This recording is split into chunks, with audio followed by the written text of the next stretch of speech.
The Lost Kingdom of Al-Andalus. Prelude, Paradise Lost.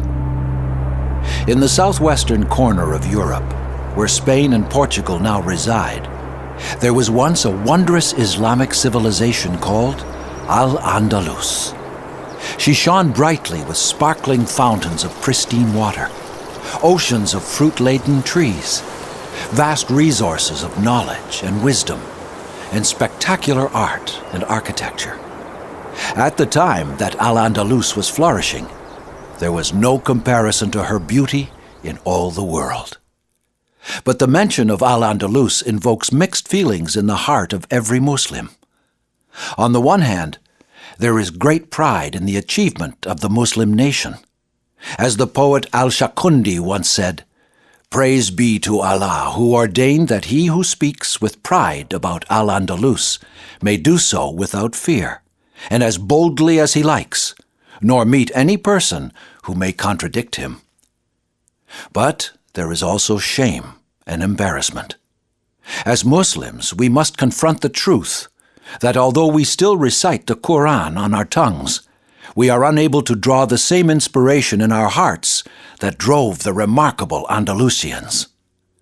Al-Andalus is a paradise lost, and we cannot seem to find our way back. In the words of the Andalusian poet Ibn al-Khatib, "Great and powerful we were, wretched we have become. Yesterday we used to feast, today we are feasted upon."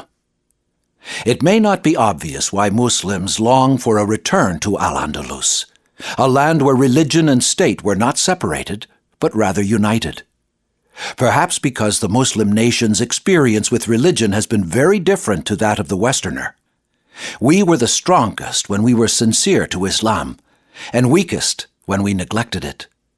This is precisely the opposite experience to that of the West. At the height of Christendom, Europe was in the Dark Ages. Today, the West is more powerful than it has ever been before, and religion has been relegated to a purely personal inclination. But let us now turn to the matter at hand. The story of Al-Andalus is a fantastic tale full of adventure and excitement. It has courageous warriors, epic battles, grand conflicts, tragic love and betrayal, as well as enough plot twists to keep you guessing. There is even a golden tiger for good measure. We begin our story at a critical juncture in the year 750 CE, or 133 after Hijri. Two young men, weary and exhausted, are stumbling towards the banks of the Euphrates. Not far behind are a band of assassins on horseback.